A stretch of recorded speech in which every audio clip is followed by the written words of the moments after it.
Saludos, buenas noches, buenas tardes, bienvenidos al inicio de la séptima temporada de Coloqueo desde el Instituto de Cultura Puertorriqueña. Este es el episodio número 467.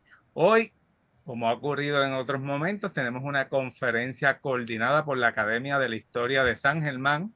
Su título, el ICP y la importancia de las políticas culturales. Conferenciante invitado es el doctor Jaime Rodríguez Cancel, quien es autor de varias publicaciones, aunque deseo resaltar el libro El Quinto Centenario, Historia y Política Cultural, libro que presentamos y discutimos en el episodio 262, que usted puede conseguir en YouTube.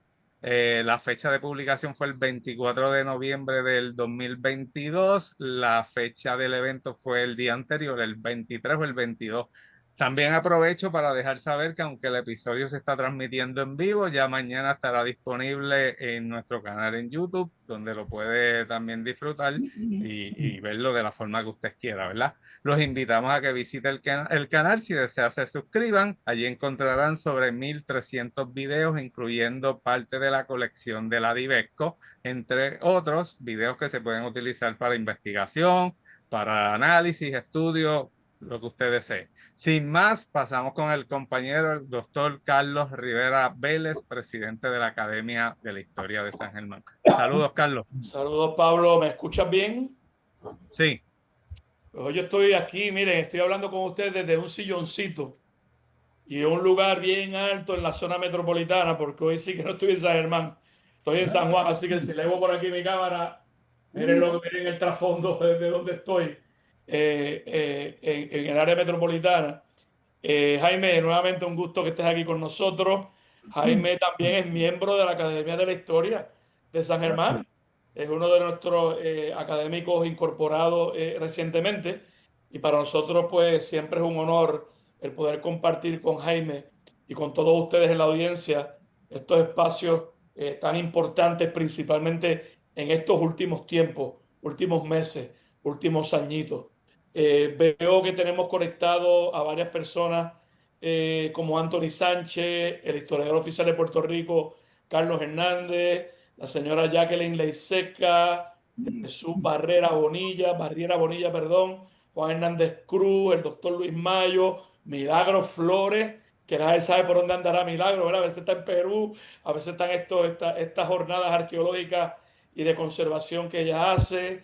Tenemos al doctor Murati, tenemos al doctor Reniel Rodríguez, tenemos a la doctora Teresa Nazario, así que luego de 2 o 3 meses que no hacíamos nada y que habíamos tomado un descansito en el verano, pues nos sentimos bien contentos porque tenemos como siempre una buena audiencia. Ya nos dijo Pablo que esperamos alrededor de 1,200 personas en vivo por los diferentes canales, ya sea el de la Academia de la Historia de San Germán, ya sea del Coloqueo, etcétera, etcétera. Así que nada, yo creo que ustedes notan mi entusiasmo de poder reanudar esta segunda parte de la jornada del 2025 y como siempre les quiero recordar cuáles son las reglas de juego. Yo voy a leer una corta semblanza de Jaime, luego de eso Jaime va a hacer su ponencia y Jaime como dueño del espacio de la ponencia, pues él pondrá sus reglas de juego.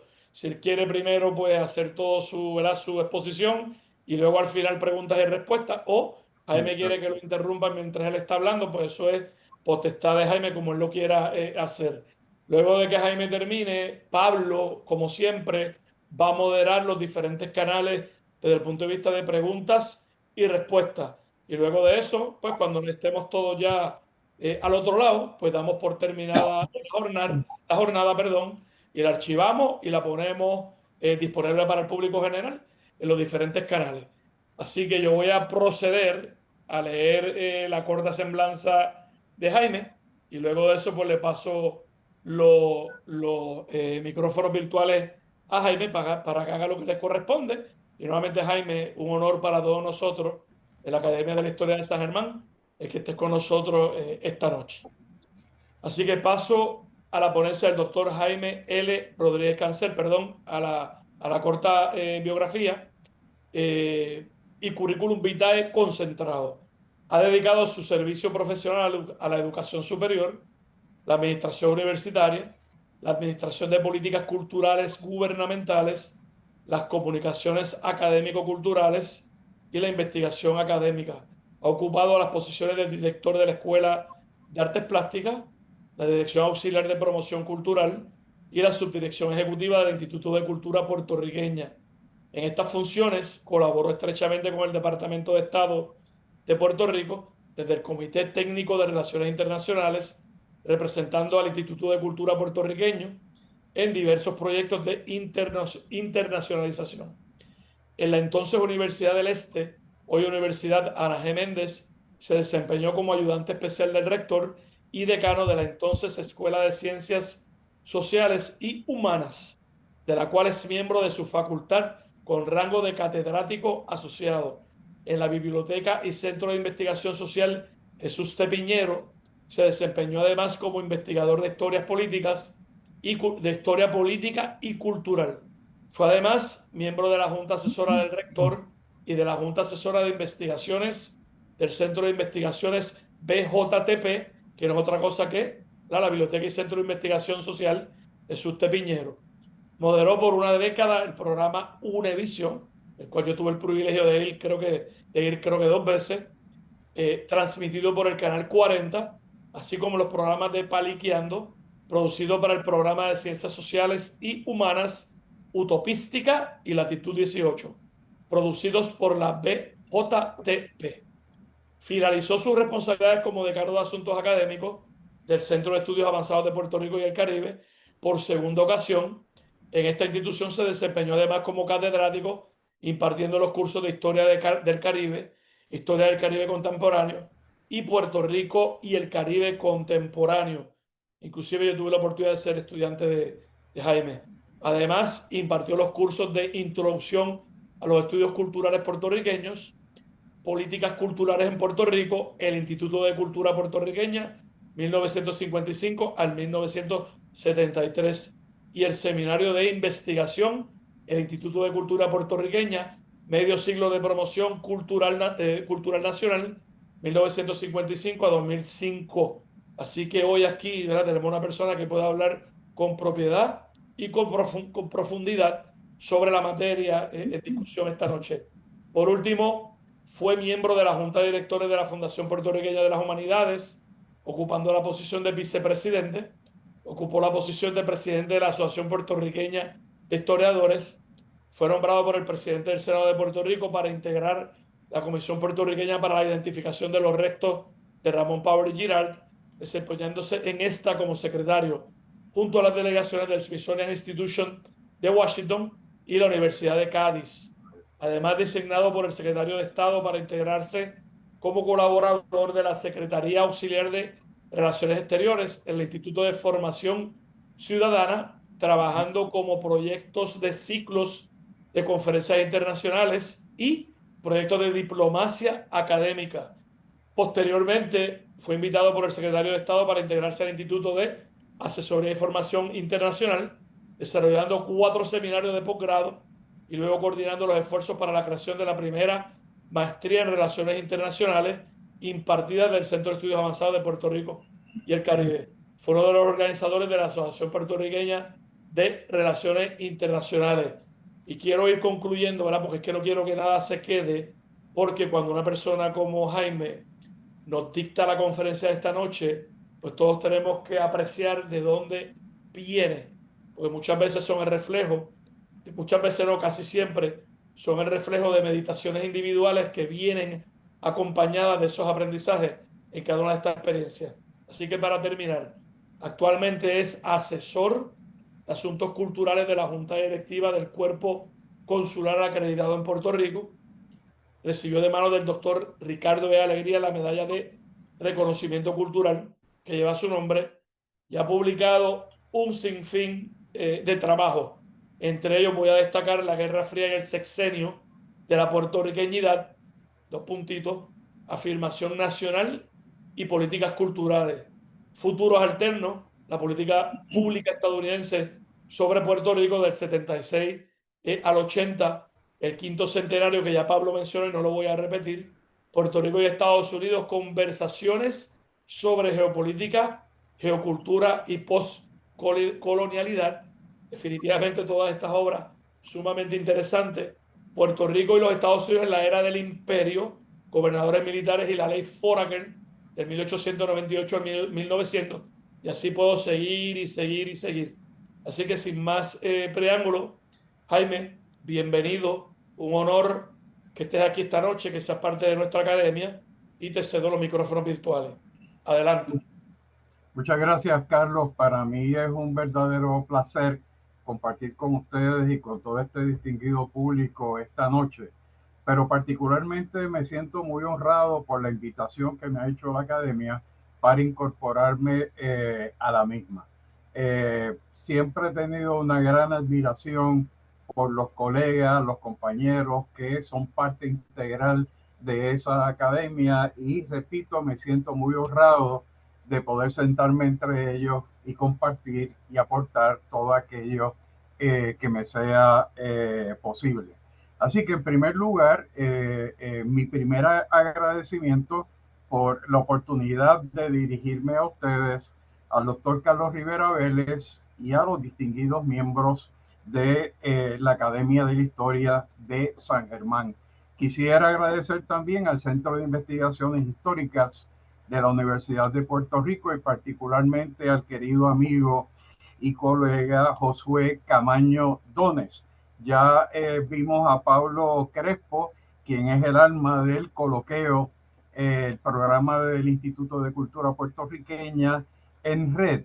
También mi agradecimiento al oficio de la Asociación Puertorriqueña de Historiadores y también a Archirred. Pero finalmente, pero nunca menos importante, todos ustedes, esos nombres que se mencionaron, de queridos colegas, amigos y personas que he conocido, que he leído sus trabajos también, sus opiniones importantes a lo largo de muchos años. Así que hoy quiero compartir con ustedes algunas reflexiones sobre una institución que está bajo asedio al presente, que es el Instituto de Cultura Puertorriqueña, y destacar la importancia de los valores culturales que representa. Dicho esto, voy a comenzar entonces a compartir con ustedes el texto de esta reflexión.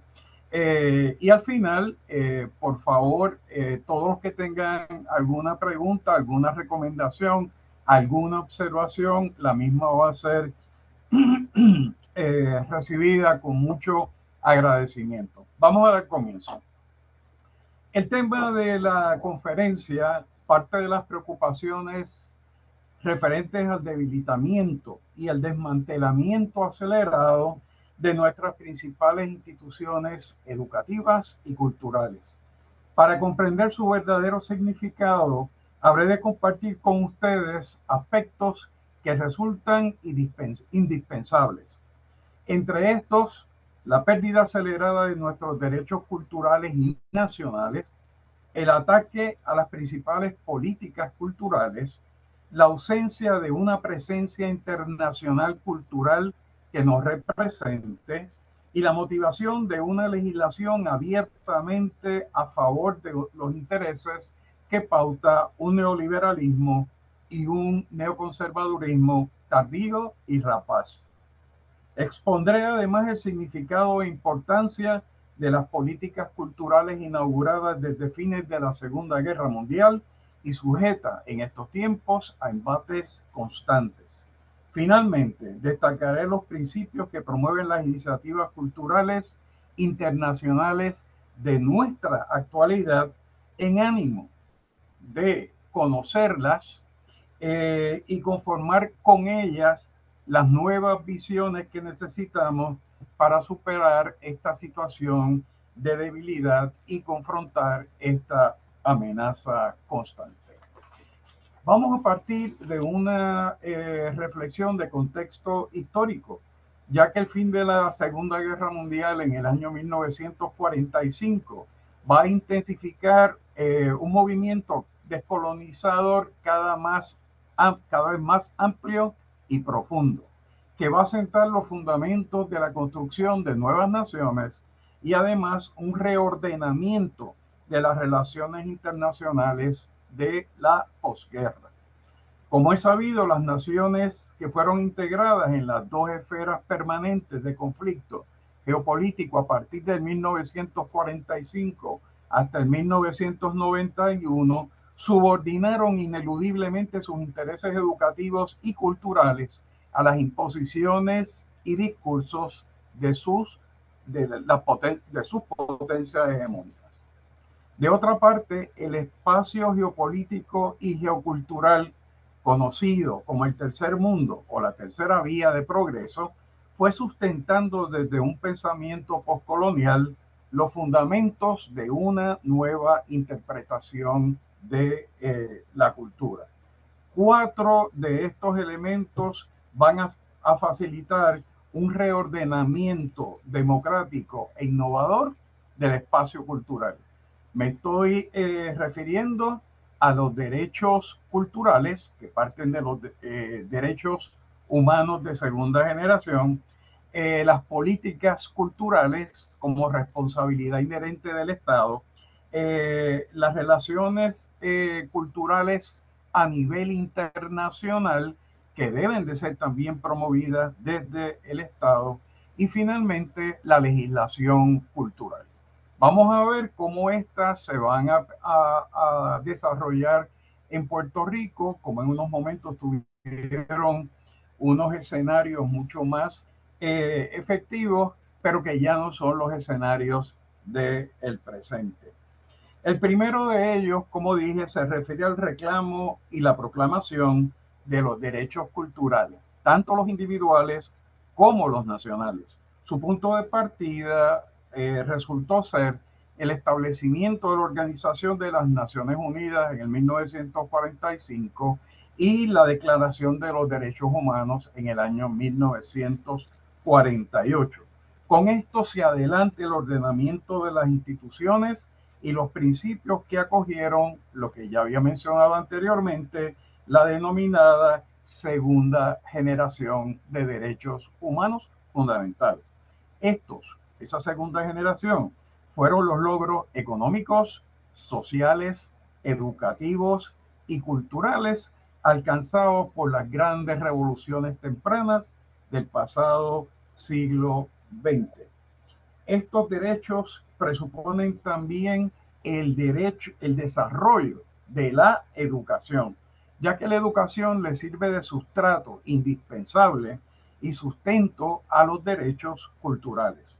La afirmación y defensa de estos derechos inalienables, tanto para los individuos como los pueblos y las naciones, mantienen al presente el denominado derecho cultural internacional. Este rechaza de una manera inequívoca las expresiones de la autarquía, tendencia y el colonialismo internas o externas para alcanzar estos objetivos, sino que hay que acrecentar en el espíritu de la creación de la propia UNESCO, acrecentar al máximo la producción cultural endógena entre toda la población. Frente a las agresiones culturales externas, se reconoce además un derecho a la resistencia cultural de los pueblos en la búsqueda de un equilibrio indispensable y alcanzable, pues, y cito, toda cultura representa un conjunto de valores único e irreemplazable. El logro de este reconocimiento, promoción y ampliación de estos derechos se refiere también a las denominadas o llamadas políticas culturales que los estados ya han establecido para su adelanto y disfrute. Estas, las cuales fueron reconocidas en la Conferencia Internacional de Mónaco en el año 1970, fueron definidas ampliamente de la siguiente forma. Caracterizan la política cultural un conjunto de principios operativos, prácticas, procedimientos, tanto de gestión administrativa como presupuestaria, que deben de servir de base a la acción cultural del Estado, dejando muy claro que cada Estado define su política cultural dentro de su propio contexto social, histórico, económico y político propio. Esto lo podemos reconocer de una manera directa en los textos de un gran estudioso de estos temas, que fue Edwin Harvey, un administrador de políticas culturales argentino, con quien nosotros tuvimos el placer de trabajar en el año 1986, cuando se fue desarrollando desde el Instituto de Cultura aquel importante texto sobre las políticas culturales en Puerto Rico y las políticas culturales a nivel internacional en una relación de comparación. Edwin Harvey, después de eso, ha publicado muchísimos textos que incorporan teoría, que analizan los contextos, las políticas, las relaciones internacionales de una forma muy efectiva, muy estructurada y muy organizada. Debemos de igual forma destacar la importancia, bueno, antes de eso, permítanme lo siguiente. Refiriéndonos a las políticas culturales, hay algo que no quiero saltar, y es lo siguiente. En cuanto a las primeras expresiones de organizaciones gubernamentales para el fomento de la cultura que se han establecido en América, debemos destacar las siguientes. En primer lugar, la más antigua, en el 1944, cuando se funda la Casa de la Cultura Ecuatoriana. En el año 1946, en México, el Instituto Nacional de Cultura de Bellas Artes, que se ha convertido a lo largo de el tiempo en un referente obligado. Además, en el año 1949, con la creación del Museo Nacional de Costa Rica y las políticas que van a emanar después de los conflictos civiles que tuvo esa nación centroamericana.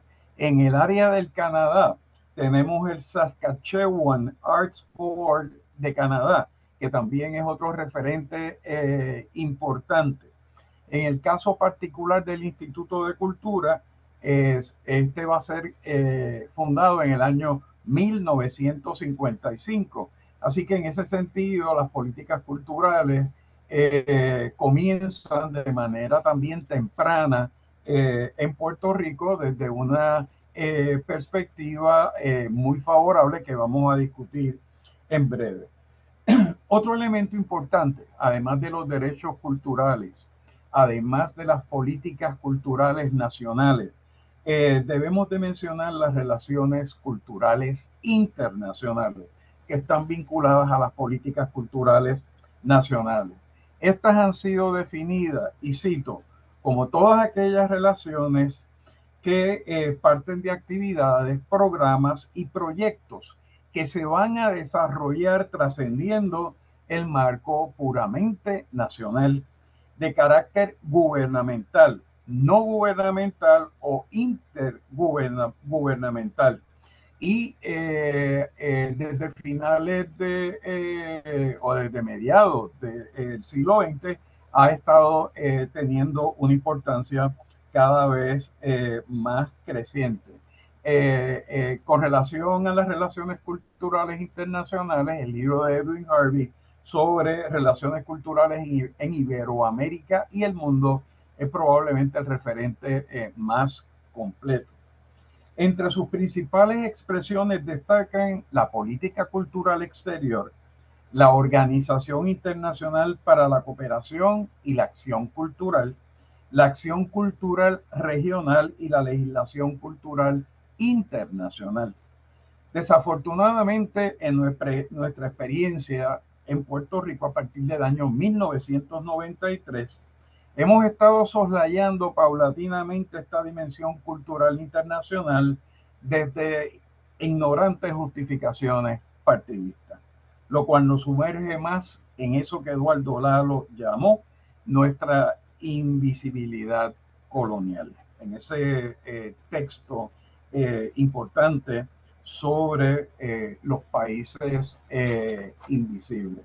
Me estoy extendiendo en estos factores porque son claves para poder entender qué tuvimos, hasta cuándo lo tuvimos y qué es lo que está ocurriendo ahora, dónde es que recibe el menoscabo y en qué situación estamos dentro de ese proceso de erosión constante.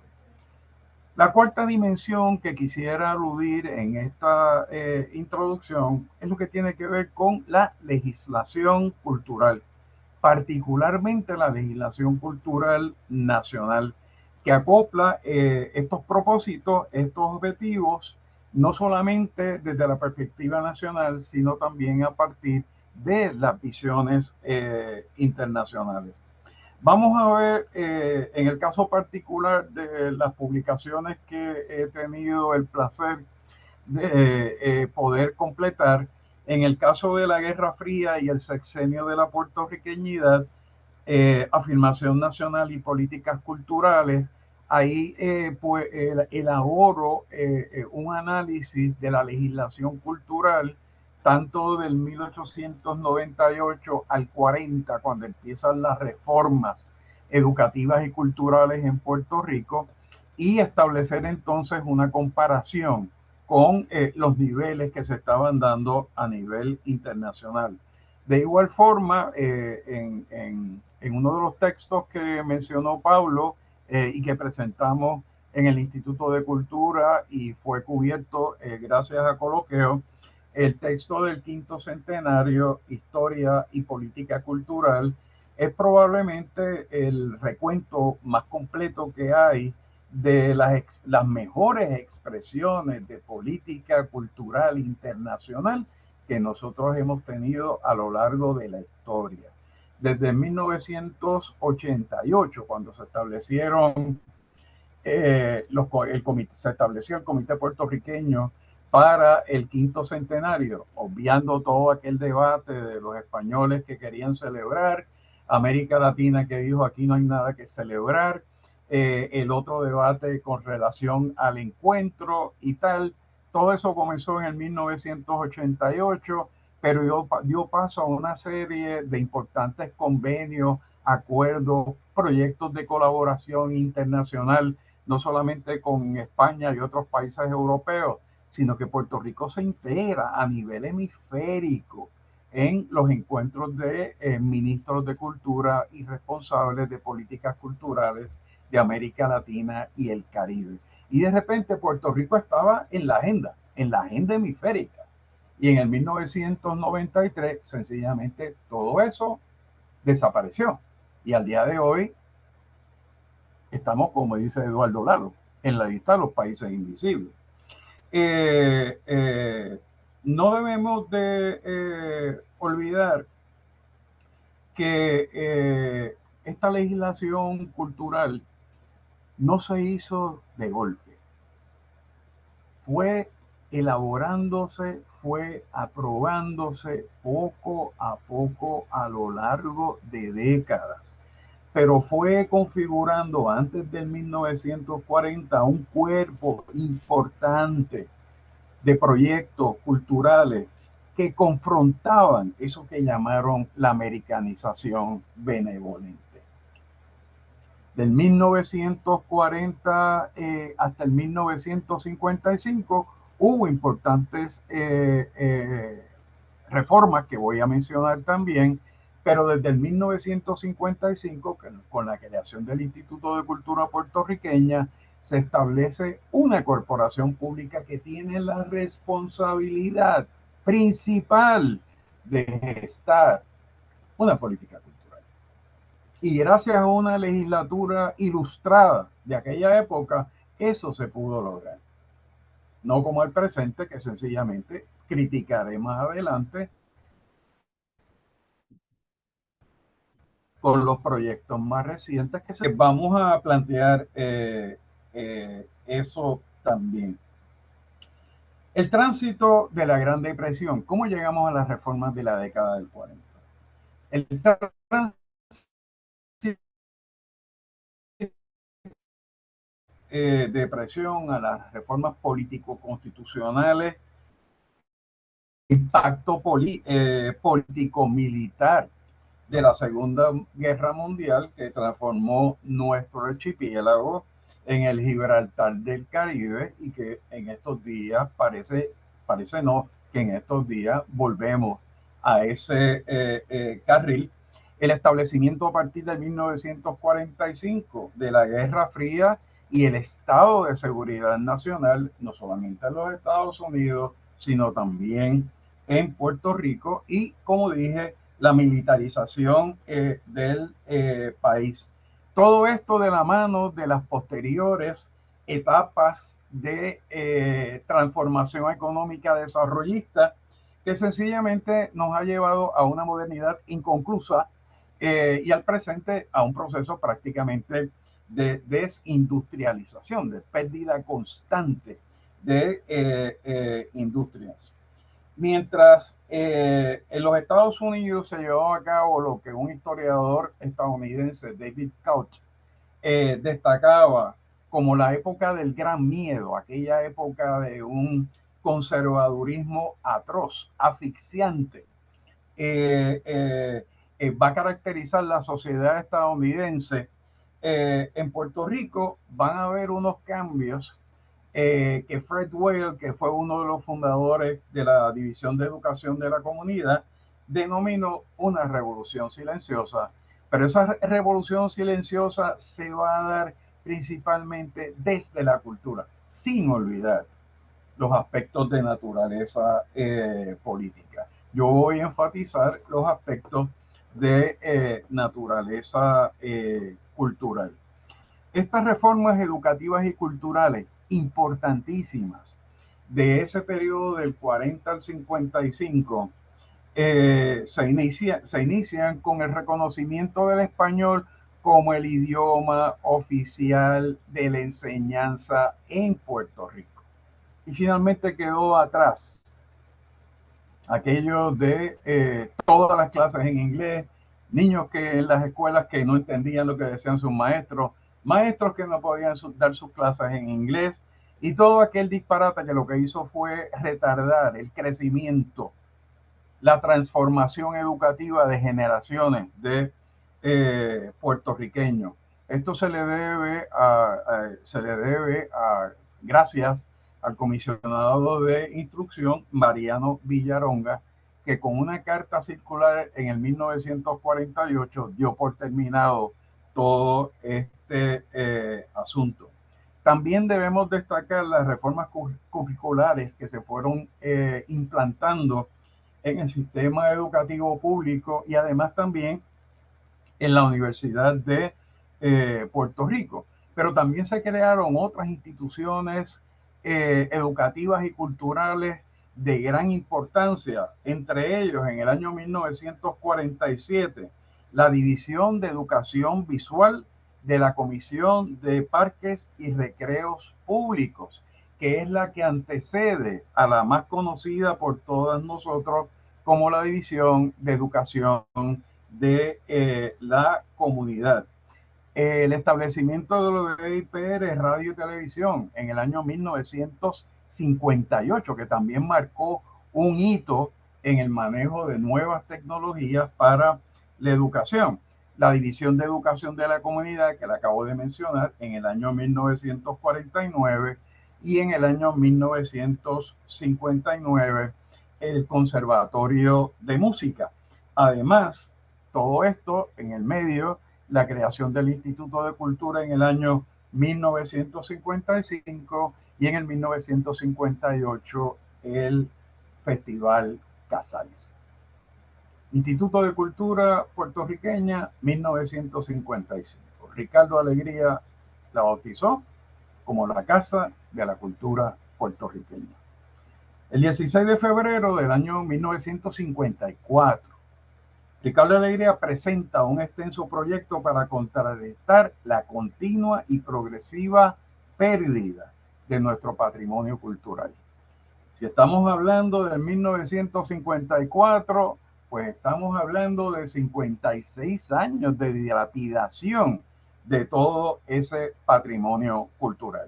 Y ese plan, el plan de los 18 meses, es realmente el que se constituye en el modelo para los 18 años de liderato cultural de Ricardo Alegría frente al instituto, y como ya veremos, va a tocar, va a impactar todas las áreas de la creación cultural en Puerto Rico.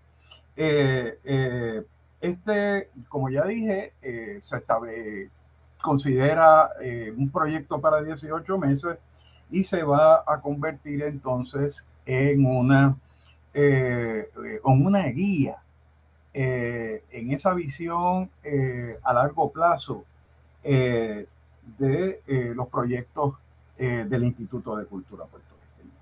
Propuso además el anteproyecto de ley creando la Comisión para la Conservación, Estudio, Divulgación del Patrimonio Histórico y Cultural del Pueblo de Puerto Rico. Aunque Carlos Hernández, historiador oficial de Puerto Rico, podrá destacar cómo en periodos previos al 1955 hubo intentos, hubo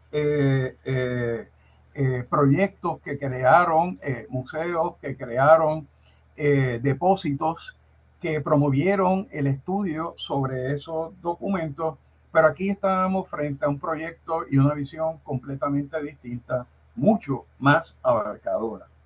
La propuesta que genera Alegría propone reconocer el deber de todo pueblo de tomar cuantas medidas sean necesarias para asegurar la conservación de su patrimonio cultural. Subrayo esto porque al presente esa conservación del patrimonio cultural, esa conservación del territorio nacional, sencillamente está en juego. Y mencionaremos varios aspectos más adelante. Reconoce Alegría también no solamente este deber, sino que reconoce también la inexistencia de medios legales para poder enfrentar esa dilapidación del patrimonio, tanto el histórico, arquitectónico, edificado, el documental, el artístico. Puerto Rico sencillamente era un espacio de saqueo y de pérdida constante.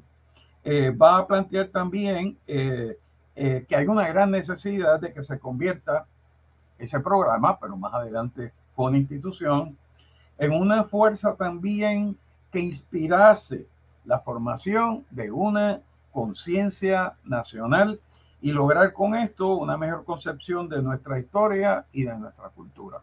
Esos elementos todos van juntos. Si los desarticulamos, no funcionan. Son tres piezas que funcionan íntimamente. Propuso para ello, y este es el adelanto de la propuesta de la creación de una institución, la creación de un organismo especializado en la disciplina de arqueología, historia, arte y folclore. Pero más adelante sencillamente se convirtió en una institución que iba a promover la política cultural del país. Ambos delinearon los objetivos para la legislación que debería establecer la responsabilidad de esta política cultural. Como ya dije anteriormente, afortunadamente, la legislatura de ese momento, de la década del 50, particularmente del 55 y más adelante, era una legislatura cuyo liderato político y además gubernamental estuvieron a la altura del reto histórico. Todo lo contrario a lo que ocurre al presente. Como dije, ese proyecto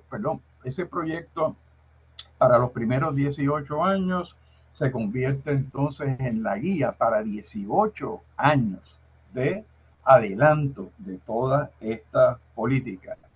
Hay un texto muy importante. Don Ricardo tenía una gran compulsión y era una compulsión muy sana, que cada vez que terminaba una responsabilidad de esa naturaleza, publicaba un informe de manera como libro.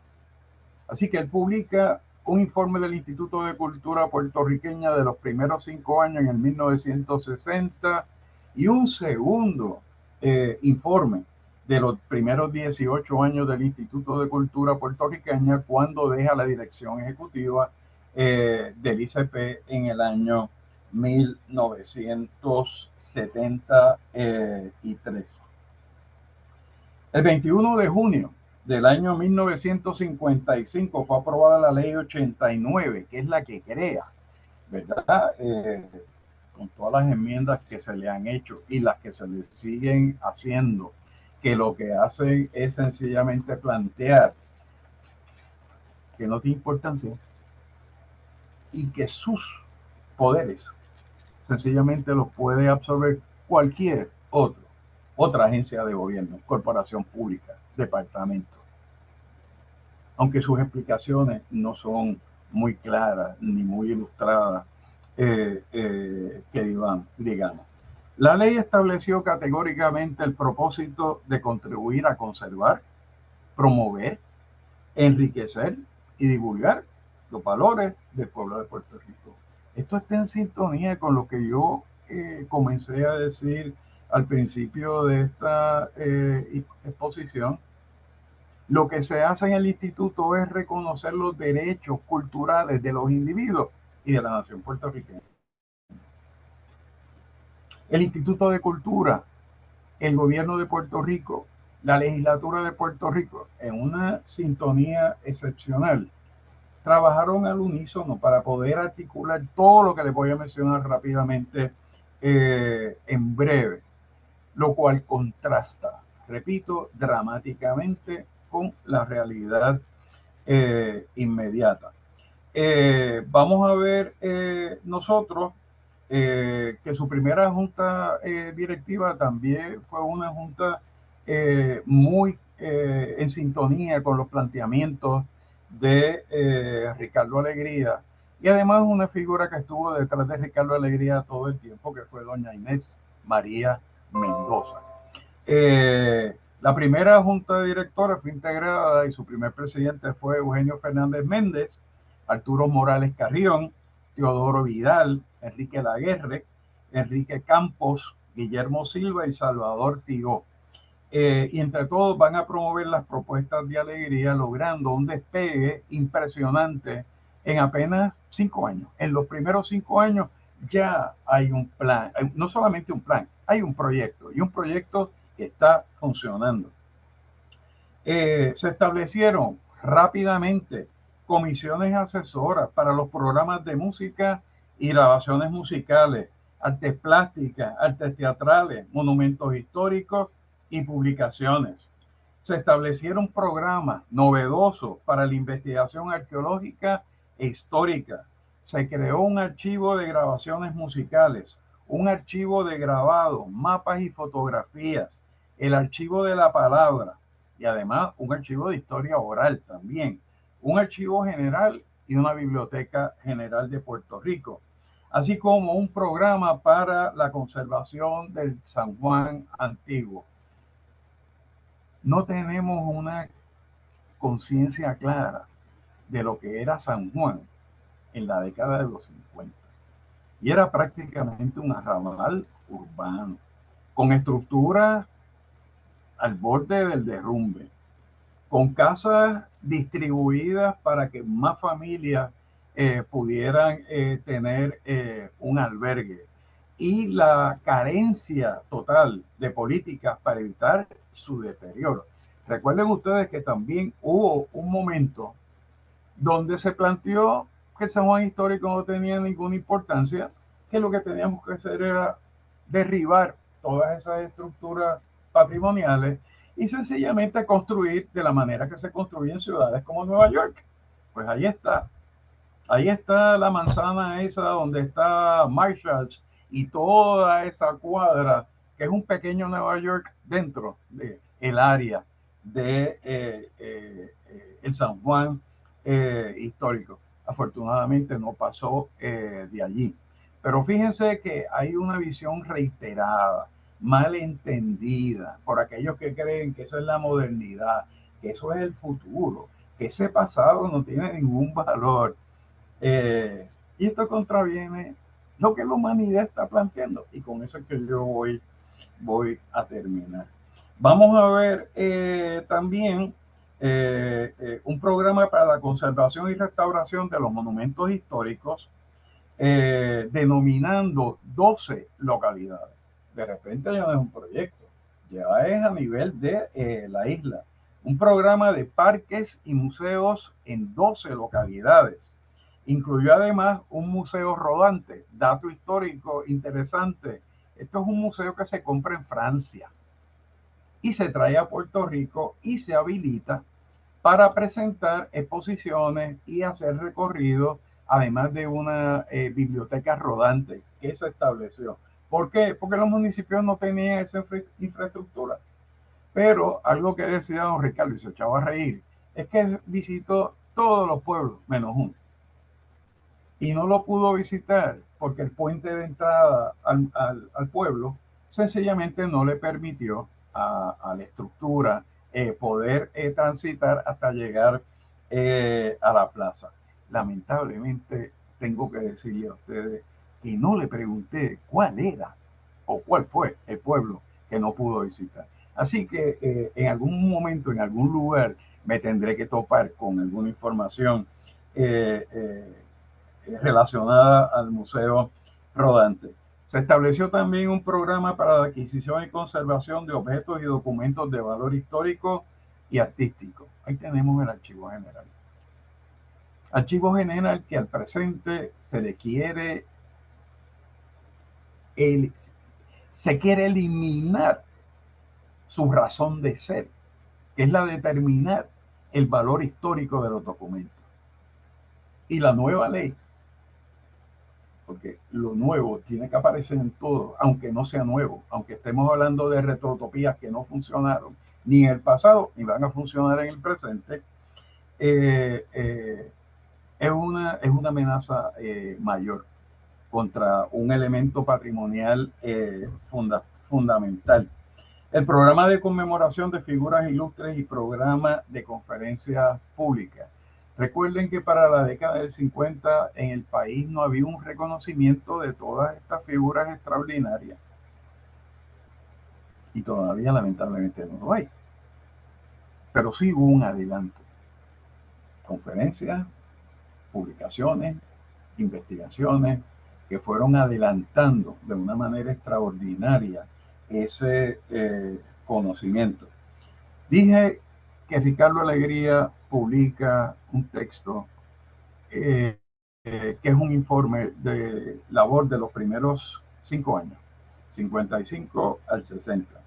Y va a destacar como logro sobresaliente de ese periodo las exposiciones de arte puertorriqueño, que eran muy limitadas en décadas anteriores, talleres de arte y artesanía, que sirvieron también como los antecesores de la Escuela de Artes Plásticas. Y en este sentido, don Ricardo lo que hace es, a partir de la visión europea, crea unos talleres con maestros, ¿verdad? Grandes maestros puertorriqueños y estudiantes que querían aprender de ellos. Por ejemplo, el taller de grabado está ubicado en unas estructuras en la parte posterior del Archivo General de Puerto Rico, hasta que se muda la Escuela de Artes Plásticas al local actual en el Campo del Morro. Tenía esa formación, tenía maestros como Lorenzo Omar, pero en los talleres del maestro Omar estuvo José Rosa y estuvo Antonio Martorell. O sea, que la próxima generación de maestros, en este caso del grabado, o maestros de la pintura, o maestros en las disciplinas que se van a incorporar a estos talleres, se van desarrollando, se van gestando desde estos talleres. Afortunadamente, para el año 1976, se establece entonces propiamente la Escuela de Artes Plásticas. Deja de ser talleres y se convierte en una institución de educación superior con grados, otorgando grados de bachillerato. Indiscutiblemente, cuando nosotros vemos la lista de los egresados, son egresados excepcionales, producto de nuestros maestros excepcionales. Vamos a ver también que se crea un programa de teatro con distintos festivales, Festival Puertorriqueño, Festival Internacional, Festival del Niño, festivales en crecimiento constante.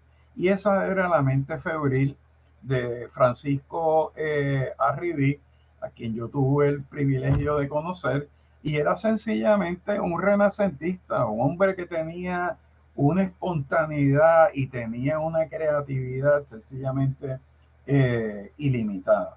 Indiscutiblemente él y muchos de los colegas que tuvo Ricardo Alegría a su alrededor fueron los responsables de todas estas gestas. Un programa para el fomento de la música y las grabaciones musicales, un programa de publicaciones y películas documentales. Recuerden ustedes que don Ricardo se va a formar en grandes museos en los Estados Unidos, donde ya el uso fílmico de materiales y temas de naturaleza artística o cultural van a ser importantes, y don Ricardo lo incorpora en esa dirección. Amílcar Tirado fue uno de los grandes colaboradores de Alegría en los videodocumentales que se produjeron, entre ellos probablemente el más conocido, el que tiene que ver con las fiestas de el apóstol Santiago. Vamos a ver también la creación de un programa de centros culturales en los pueblos. Hoy en día estamos hablando a través de la red.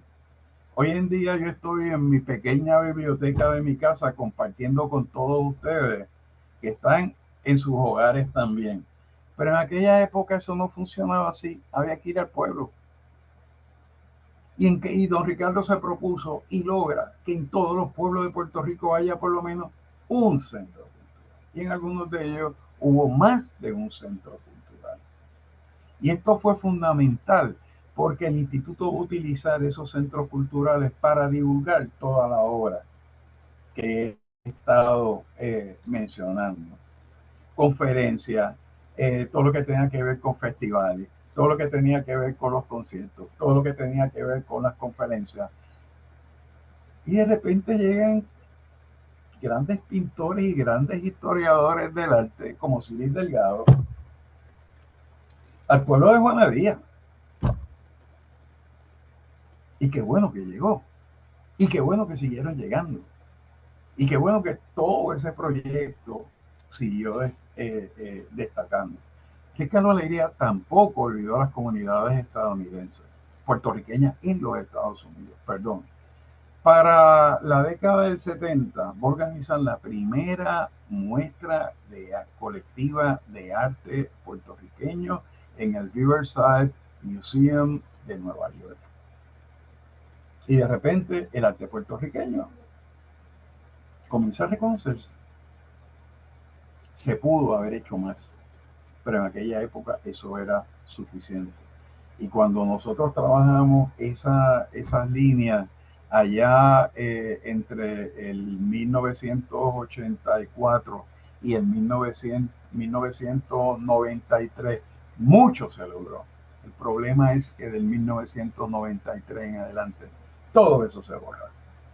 Borrón y cuenta nueva, pero tampoco se sustituye por nada que sea mejor. Vamos a ver también que este proyecto de centros culturales va a ser incluso reconocido por agencias federales como la National Endowment for the Arts, que nos brindó una dotación, una propuesta excepcional para utilizar 5 centros culturales como museo y permitir que cada museo tuviera una sede y que la sede fuera una estructura histórica restaurada y que cada sede tuviera las oficinas de los representantes de promoción cultural, salas de exposición, bibliotecas, tiendas y todo aquello que la comunidad quisiera desarrollar. El centro más importante fue el de Jayuya. ¿Por qué el Centro Cultural de Jayuya va a ser el más importante? Porque alrededor del núcleo que organizaba el Festival Nacional Indígena hubo muchas décadas de experiencia y sencillamente las recomendaciones que hicieron les permitieron montar el mejor centro cultural apoyado por esta propuesta de la National Endowment for the Humanities. Saltando del libro de los primeros 5 años al libro de los 18 años en su conjunto, que también es otra publicación importante todavía existente, don Ricardo va a destacar nuevamente los logros significativos del periodo. En primer lugar, la ampliación del programa de zonas y monumentos históricos. Las zonas históricas eran zonas de desastre, eran zonas abandonadas. Y estos proyectos sencillamente con sus comisiones asesoras, con sus arquitectos, con los arqueólogos, fueron delineando la visión para su recuperación. Así que zonas y monumentos históricos fue clave. En el caso de San Germán, tanto San Juan como San Germán, que fueron las dos cabeceras de los partidos históricos, el partido de San Juan y el partido de San Germán, fueron en ese sentido pioneras. Además de estas dos que le acabo de mencionar, en esos 18 años se alcanzó la cifra de 30 municipios y sus zonas históricas.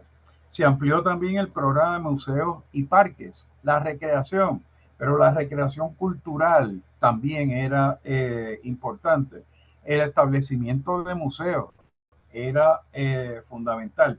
Aquí hay un aspecto interesante. En la época de la dirección ejecutiva de Leticia del Rosario, ella decidió que iba a cerrar todos los museos de San Juan bajo el ICP, porque eso eran los museos chiquititos de alegría. Con un sarcasmo como si la visión de alegría fuera chiquitita para todos. Lo que esta doctora nunca entendió fue que los países europeos, muchas ciudades acogieron esa visión de pequeños museos monotemáticos para explicar la ciudad. Así que vamos a establecer grandes museos. ¿Que dónde están? Los grandes museos que tenemos tienen otra historia. Vamos a ver también el desarrollo del programa de artes plásticas. Y dentro del programa de artes plásticas, las ayudas económicas para los estudiantes de arte, las ayudas económicas para los artistas, para que pudieran salir de Puerto Rico, para que pudieran presentar sus obras fuera del país. Ese aspecto de becas y ayudas económicas siempre estuvo presente en la mente de Alegría, porque los creadores siempre están en búsqueda de recursos para llevar a cabo sus objetivos creativos y compartirlos, no solamente en Puerto Rico, sino fuera del país también. Ya hablé de los talleres de arte y la creación de la Escuela de Artes Plásticas, que él siempre destacó como un logro significativo. El programa de música también tuvo un crecimiento espectacular con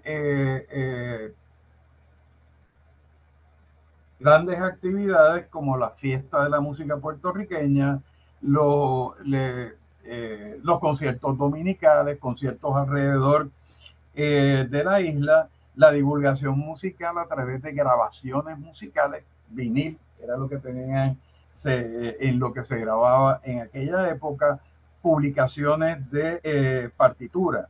También se estableció una orquesta de cuerdas, se estableció un apoyo permanente al quinteto de los hermanos Figueroa, a la banda estatal de Puerto Rico, al grupo de cantores del instituto y de otras iniciativas de esta naturaleza.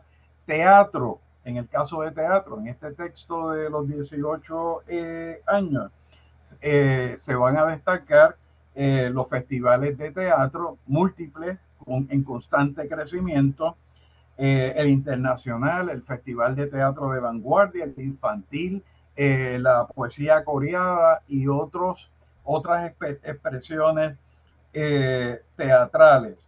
Debo mencionar también que entre el apoyo importante que se da desde el área de teatro, se van a beneficiar los ballets de San Juan y el conjunto de baile folclórico Arito, que en su momento y en su tiempo eran sencillamente espectaculares, ¿verdad? Un elemento que generó mucha discordia va a ser el proyecto del Centro de Bellas Artes. La idea se gestó en el Instituto de Cultura. La idea lo que planteó fue crear un Centro de Bellas Artes, pero para darle una expresión mayor a lo que se estaba haciendo alrededor de toda la isla. Yo recuerdo cuando entré hace muchos años, en el año 73, al Instituto de Cultura, trabajaba con el administrador del instituto, tenía que estar al frente elaborando presupuestos, trabajando contratos, radicando contratos y todo esto. Y yo recuerdo las largas conversaciones con arquitectos muy prominentes de Puerto Rico para este proyecto, la presencia gigantesca de Paco Arribí, que era lo que él recomendaba, que siempre tenía la mayor parte de la razón, ¿verdad? Pero que finalmente le va a ser sustraído en la época de Leticia de Rosario entre el año 1980 y el 1984, y cuando vuelve lo que yo le llamo la restauración de las políticas culturales puertorriqueñas en el año de 1984, no se lo reintegra, le da una autonomía, porque ha habido una tendencia también que debemos de observar. Siempre ha habido un menosprecio por la capacidad administrativa del instituto, como si el instituto no tuviese capacidad, o los directivos del instituto en el pasado, ¿verdad?, no tuvieran la capacidad de estar al frente de un proyecto de esa naturaleza. No solamente lo hicieron con el Centro de Bellas Artes, lo hicieron con el proyecto de las artes populares, cuando le transfieren gran parte de los recursos de las rutas artesanales a la Administración de Fomento Económico, porque Fomento iba a crear tiendas en Puerto Rico, en los Estados Unidos, iba a crear unos mercados extraordinarios. Pues yo no recuerdo la creación de ningún mercado extraordinario. Y lo que ha hecho hasta el presente es mantener los programas de las rutas artesanales que estableció don Ricardo en el año 1955. Y esa es una constante. Esa falta de confianza, ese retiro de autoridad a la institución para repartirla en agencias, en departamentos, que sencillamente son contradictorios. La Administración de Fomento Industrial es la antítesis de las artesanías. Además, sus programas principales no van por ahí. ¿Por qué entonces llevarlo allá y restarle todos esos programas de artesanías del ICEP? Y vamos a ver cuáles son los proyectos de ley y cuáles son las amenazas del presente. El programa de promoción cultural, rápidamente, como dije, va a ser fundamental en el desarrollo de expresiones culturales, además del Museo Rodante que ya mencionamos y la Biblioteca Rodante. Los centros se van a mantener en todos los pueblos de la isla y repito, algunos de ellos tuvieron hasta más de uno. Ricardo Alegría, mientras estuvo pensando en su salida, en su despedida del Instituto de Cultura puertorriqueña, fue gestando lo que se llamó el Centro Cultural del Morro. Dentro de ese proyecto, un elemento importante era la Escuela de Artes Plásticas, que yo tuve el privilegio de dirigir. Se restauró, se acreditó y hoy en día es la mejor escuela de arte de Puerto Rico. Además de la Escuela de Artes Plásticas, el cuartel de Vallajá, el cuartel militar construido por el más grande que España construyó en América, don Ricardo lo quería restaurar, estableciendo no un elefante blanco. Don Ricardo quería que estuviera lleno de teatros, cines, galerías, restaurantes, mercados y todo aquello que le diera vida, que no se muriera a las 5 de la tarde, sino que estuviera vivo hasta la hora que fuera. Segunda planta, el Museo de las Américas, y en la tercera planta, don Ricardo recomendó el establecimiento de las academias.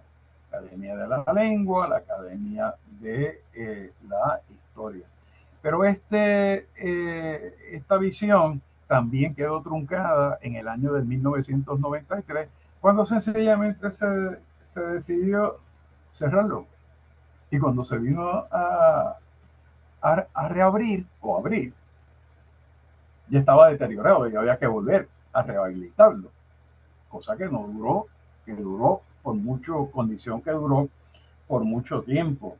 Esa restauración del cuartel de Vallajá fue parte emblemática también de toda la restauración del barrio de Vallajá. Y el barrio de Vallajá va a ser emblemático también en términos de su significado histórico dentro de los proyectos de conmemoración de los intercambios o los choques culturales de la época de los descubrimientos, que más que descubrimientos fueron proyectos de conquista y de colonización. Y esto para los años del 1992 y del 1993. También propuso llevar alguna estructura del barrio Vallajá, probablemente lo que era el Hospital de la Concepción, que está al lado de Vallajá, que hoy es otro edificio de la Escuela de Artes Plásticas, aquel pudo haber sido el punto de partida de la mudanza del Conservatorio de Música, que era otro de los objetivos, que todas estas instituciones culturales estuvieran cerca, ¿verdad? Y compartieran, colaboraran. Otro elemento importante que se pierde es que en el año 1972, todavía don Ricardo siendo director ejecutivo del instituto, llega a un acuerdo con la Universidad del Estado de Nueva York, ¿verdad? El recinto de Buffalo, para establecer un programa de estudios puertorriqueños en Puerto Rico en la sede del instituto en el convento de los dominicos. El programa de estudios culturales es un programa que sencillamente establecen algunas universidades por la presión de los estudiantes, la presión de los estudiantes puertorriqueños de reclamar un espacio de conocimiento para poder entender su historia y entender su cultura. Y lo lograron, ¿verdad? En Nueva York también, Hunter College y otras instituciones de Nueva York también adoptaron esos proyectos, pero en el caso de Puerto Rico comienzan en 1972. Posteriormente, en el año 1976, esto es un proyecto, Ricardo sale del instituto, pasa a dirigir la Oficina de Asuntos Culturales del gobernador de Puerto Rico. Lo que él pensaba que podía hacer desde allí no se materializó, renunció y entonces vamos a dedicarnos al proyecto académico. Hay una primera mudanza a los predios de Casablanca y posteriormente, en un acuerdo con el cardenal Aponte Martínez, don Ricardo le propone restaurar el antiguo seminario conciliar, que en aquellos momentos se estaba utilizando como la Escuela Santo Tomás de Aquino. Yo la restauro, busco los fondos, pero una vez terminemos la restauración, entramos en un acuerdo para mantener allí el Centro de Estudios Avanzados de Puerto Rico y el Caribe. Algo que lamentablemente finalizó hace algún tiempo y que desafortunadamente las decisiones que se tomaron con relación a, a esa situación que estaba anticipada, que era cuestión de actuar, ha llevado a esa institución a una situación lamentablemente muy, muy difícil. Entonces, para adelantar todo esto, yo quisiera mencionar, sale don Ricardo, para aquellos de ustedes, yo estoy trabajando en un texto que es una historia del Instituto de Cultura entre el 1955 y el 1993, que me es muy cerca y puedo ser justo en la valoración de determinaciones, de políticas y de periodos. Del 1993 en adelante, es un periodo extenso, pero es un periodo altamente irregular, de pequeña subida y grandes desplomes. Y eso le va a tocar a otro que tenga la capacidad para poder hacer todo ese trabajo. Lo que yo puedo compartir con ustedes rápidamente para finalizar la parte que tiene que ver con el instituto es que una vez sale Ricardo Alegría, Luis Manuel Rodríguez Morales, quien era el archivero general de Puerto Rico, asume la dirección ejecutiva gracias a el nombramiento por parte de la Junta de Directores, pero Luis Manuel va a confrontar rápidamente el reto de la legislatura, particularmente desde el Senado de Puerto Rico, y desafortunadamente no tenía las destrezas políticas ni las destrezas diplomáticas que se necesitaban para ese tipo de batalla, que en ese sentido don Ricardo era sencillamente un maestro. Y asume en el segundo periodo de Carlos Romero Barceló la dirección ejecutiva la doctora Leticia del Rosario, que desde el día primero comenzó a plantear que este es nuestro instituto. Y plantear que es nuestro ya está excluyendo a esos que llamaban las vacas sagradas, va a excluir a esos privilegiados sin entender, y nunca lo entendió, cuál había sido y cuál era la función del instituto. Su visión sobre la cultura puertorriqueña era sencillamente un gran desacierto.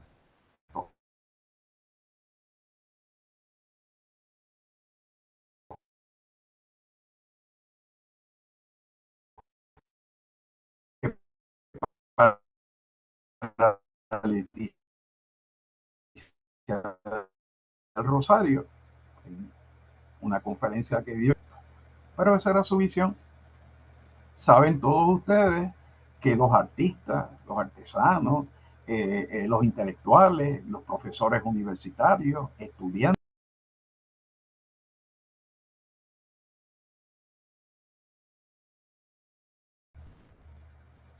continúo. Nos quedamos en Leticia de Rosario y me desarticuló un poco la línea, el corte que dio la grabación. Y esto llevó a lo que los Estados Unidos llaman correctamente las guerras culturales.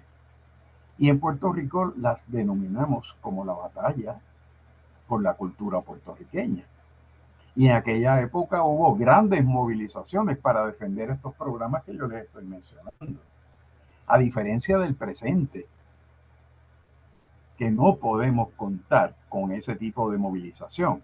La resistencia, la oposición, se tiene que dar desde otras perspectivas. Dejando a Leticia del Rosario atrás, en el periodo que va del 1984 a 1993, periodo donde Elías López Obá, Agustín Echevarría y Carmelo Delgado Cintrón fueron los directores ejecutivos. Este es el periodo de mayor trascendencia en las políticas culturales a nivel nacional y las relaciones culturales internacionales, en áreas jamás vistas en Puerto Rico, insertándonos, por ejemplo, desde el cuarto encuentro de ministros de cultura y responsables de políticas culturales de América Latina y el Caribe, auspiciado por la UNESCO en la ciudad de La Habana. Puerto Rico es invitado como observador, asistimos a ese evento y Puerto Rico ya estaba dentro de una agenda hemisférica. Y lo que se hizo una vez entramos en la agenda hemisférica fue comenzar a plantear qué podemos aportar nosotros a esa agenda y cómo podemos beneficiarnos de ella. Y fue un periodo extraordinario en el aspecto de relaciones internacionales, de naturaleza cultural, con visiones de cooperación, visiones de colaboración, a unos niveles nunca visto antes. Y que después del 93 no hemos vuelto a poder reconocer. Entrando a ese periodo del 93 al 25, un poco el presente, quiero dar un salto rápidamente a retos que estamos viendo todos los días. La propuesta del proyecto del Senado 273 para eliminar el Instituto de Cultura y transferir todos sus haberes y funciones al Departamento de Desarrollo Económico y Comercio. Yo oí la justificación en el radio, debí de estar oyendo música, que con esa pieza legislativa se creaba entonces un vínculo superior. Madre mía, qué conceptualización. Un vínculo superior capaz de articular, estoy citando, una visión cultural integral que exitosamente apalanque, sigo citando, sus activos de crecimiento y desarrollo económico. Me parece que él ha leído algo de lo que se discute a nivel internacional, pero no ha entendido qué representa esto en el contexto local. La cultura a nivel internacional se reconoce como un elemento indispensable de cualquier proyecto de desarrollo económico sustentable. No es un adorno, no son los que van a bailar, es ese conjunto cultural que se reconoce como indispensable junto a otros, obviamente, que vamos a mencionar rápidamente. Esta es probablemente la mayor amenaza, porque sencillamente lo que plantea el proyecto de ley es que lo que es hoy en día el instituto se convierta en un área de ese Departamento de Desarrollo Económico y Comercio. Y los que tengan experiencia gubernamental, los que tengan experiencia presupuestaria, saben que un área es sencillamente algo así como una oficina. Y todo lo que yo les he estado mencionando se puede manejar desde una oficina, en un departamento que sencillamente tiene otro objetivo, esto es un reto mayor. En segundo lugar, lo que hay detrás de aquí es la cuestión de los permisos para los desarrolladores. Pues desde el Senado se plantea que el ICP es muy lento porque no tiene recursos. Porque hay que hacer trabajos de investigación arqueológica. Los permisos no se conceden, hay leyes de protección del patrimonio arqueológico terrestre que están vigentes. Y los desarrolladores lo saben, pero como ahora todo es fast track, hay que pasarle por encima a todo. Y si le pasamos por encima a un yacimiento importante, pues eso no importa. Eso es lo que hay detrás. Pero se vio inmolar una institución que tiene una larga historia, aunque en el presente tengamos críticas a su gestión. Pero lo que se está proponiendo no es superior. Otra pieza importante es la ley 107 del 2025, que va a modificar la administración de documentos públicos. En otras palabras, el ICP va a perder su capacidad de poder detectar y mantener todos aquellos documentos que tengan para el instituto valor histórico. Y esos criterios se los adscribe esta institución. Porque un jefe de agencia, donde ha habido un escándalo extraordinario, lo que quiere es hacer desaparecer la mayor cantidad posible de documentos. Y si el escándalo tiene que ver con el saqueo de lugares públicos, con el beneficio que tienen los desarrolladores, pues eso también se desaparece. Y cuando usted vaya a buscar información, no está. Un artículo aquí, un artículo allá en la prensa. Eso es otro gran peligro de lo que estamos viendo al presente. Todo esto se plantea como la nueva política de los documentos públicos, la nueva política para el Instituto de Cultura Puertorriqueña. Sí, pero es que lo nuevo ustedes lo están fundamentando con los desastres del pasado. Este es el maga criollo.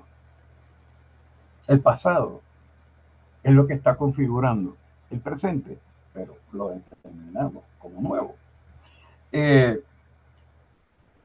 Vamos entonces para ir ya finalizando. Yo quiero compartir con ustedes dónde está la comunidad internacional. ¿Cómo compara el pensamiento referente a las políticas culturales en Puerto Rico con relación al pensamiento idéntico a nivel de la mayor parte de los países del mundo? 194 países que están dentro de la UNESCO, que los Estados Unidos no están y nosotros tampoco. Y déjenme decirles algo, no hay una sola razón de peso para que Puerto Rico no sea miembro asociado de la UNESCO.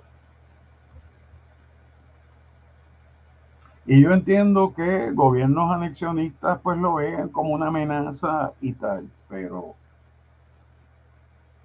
otros gobiernos han perdido la oportunidad. Y yo he tenido conversaciones con secretarios y he tenido conversaciones con diplomáticos, embajadores, que cuando yo les pregunto dónde está el caso de Puerto Rico para entrar como miembro asociado, me dicen, ¿de qué tú me hablas? Si nosotros estamos esperando, son ustedes los que tienen que dar el primer paso. 194 países se están planteando una visión radicalmente distinta de la cultura, de la cual nosotros tenemos que aprender y tenemos que comenzar a manejar. Por ejemplo, próximamente en Barcelona, a finales de octubre y principios de noviembre, se va a celebrar Mundial Cult 2025, que es un gran evento donde se presentan informes de todas partes del mundo para conciliar estas visiones y hacer recomendaciones y compartirlas. En términos de los documentos que se han presentado y que hemos podido leer, hay 8 propuestas que son las más significativas y las más abarcadoras. En primer lugar, lo que tiene que ver con derechos culturales. Proponen reconocer los derechos culturales como un imperativo ético y una condición indispensable para ser insertado en los objetivos de desarrollo sostenible. No podemos pensar en el desarrollo sostenible y olvidarnos de la cultura. Pero tampoco podemos sacrificar las políticas culturales en aras de una mala interpretación de lo que es desarrollo sostenible. Segundo lugar, reconocer cuáles son los retos de la cultura en la era digital. Obviamente, todos estamos en la misma posición de aprovechar las nuevas tecnologías digitales para enriquecer los sectores de educación y cultura. La integración de la educación con la cultura, fomentar la cultura y además la educación artística. La cultura no puede ir por un lado y la educación por otro. Y en muchos lugares de América y en muchos lugares de Europa, educación, cultura e incluso en el caso de España, deporte, están unidos, integrados, colaboran. De hecho, en el pasado eso lo tuvimos también, sin que fuera una decisión gubernamental de integración, pero sí de colaboración. Pero en el 93 se acabó todo eso, cada cual por su lado, y si uno es jefe de agencia se entera de casualidad. También van a plantear la importancia de lo que llaman la economía de la cultura. Y en ese sentido, lo que proponen es posibilitar un ecosistema inclusivo y sostenible para el desarrollo económico. Sí, pero antes que nada, nosotros tenemos que plantear un proyecto de desarrollo económico. Y aquí tenemos uno de los expertos que es el colega Carlos Rivera Vélez. Sí, tenemos que integrar los proyectos culturales en un proyecto de desarrollo económico, pero tiene que haber un proyecto de desarrollo económico real. Vamos a ver también, en quinto lugar, las dimensiones culturales del cambio climático. Aunque tengamos todavía estos señores que lo niegan todo, que no dicen nunca la verdad, el cambio climático es una realidad irreversible. La magnitud, la velocidad, es lo que sencillamente no nos ponemos de acuerdo. Pero obviamente hay que proteger el patrimonio frente a todo esto. Caso de Puerto Rico, inundaciones, temblores, huracanes. ¿Cómo protegemos todo eso? ¿Cómo lo protegemos también de los grupos delictivos que se dedican a robar piezas de arte? Y en Puerto Rico hay un gran mercado negro para el robo de piezas de arte. El patrimonio en crisis, el tráfico, destrucción de bienes culturales, ¿verdad? Proteger patrimonio cultural y artístico de estas crisis y emergencias. La cultura y la inteligencia artificial. Yo presumo, y a mí me encantaría estar en Barcelona, sentado allí, tomando notas y oyendo, conversando. Porque estas son las discusiones clave del siglo XXI. Y son 194 países reflexionando. La cultura de la paz. La cultura de la paz tiene, sus expresiones tienen que desarrollar una oposición a la violencia, a la guerra, al saqueo, al genocidio y a todas estas expresiones de los nuevos imperialismos, del fin del orden que comenzó en el 1945. Y ese orden multipolar que ya estamos viendo, no es que viene. Nosotros tenemos que empezar a decir que las cosas ocurren en su momento. No es que esto va a pasar, es que ya está pasando. Todos estos elementos son fundamentales para el bienestar colectivo. Así que son 194 países planteando nuevas definiciones referentes a visiones no tradicionales sobre la cultura, su relación con la economía, su relación con la educación, su relación con las nuevas tecnologías, con la defensa frente al cambio climático, la protección del saqueo. No tenemos a veces, a veces una clara conciencia en estas guerras que nosotros estamos viendo, el saqueo monumental de patrimonio que se está dando en todos estos países. Lo vimos en Afganistán, lo hemos visto en países del Medio Oriente. Y en otros lugares, sencillamente, el saqueo va de la mano con el genocidio y con el desplazamiento consciente de una población de su propio territorio. Así que en ese sentido, los retos que tienen los proyectos culturales en Puerto Rico van mucho más allá de las conversaciones que oímos, de lo que se discute en los medios de comunicación, y que requieren un replanteamiento de la dimensión, del significado de la cultura para lo que resta del siglo XXI.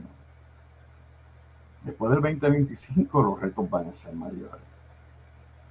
Yo no soy pitonizo ni auguro futuro, pero estoy consciente que desde el 2026 en adelante los retos van a ser mayores.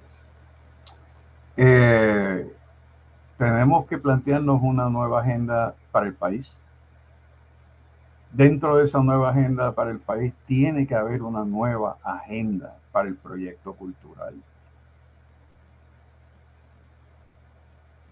Y hay que descartar todas esas medidas desesperadas, hechas a la medida para sectores. En un país que Naomi Klein, ese libro maravilloso de 88 páginas, describió como la batalla por el paraíso. Así que creo que ella, al describirnos como un paraíso, aceptó. Y aceptó también a decir que ese paraíso está sometido a una gran batalla. Así que estas son mis reflexiones sobre las aportaciones más significativas del Instituto de Cultura Puertorriqueña en los periodos que le mencioné, los retos que tenemos al presente, y por otro lado, finalizar con un toque de esperanza. 194 países se van a reunir en Barcelona. 194 países con sus ministros, sus responsables, sus artistas, van a reconceptualizar el rol de la cultura y su relación con otros elementos fundamentales de cualquier sociedad. Nosotros tenemos que insertarnos en esa discusión y tenemos que manejar esos nuevos idiomas. De lo contrario, no podemos hablar de nuevos proyectos para Puerto Rico. Muchas gracias. Perdona la extensión. Ahora, todos los colegas que quieran hacer preguntas o quieran hacer comentarios o quieran aportar, ¿verdad?, desde sus propias experiencias, pues son cordialmente bienvenido. Yo nunca le he tenido miedo a la crítica. Gracias por el cáncer, excelente exposición.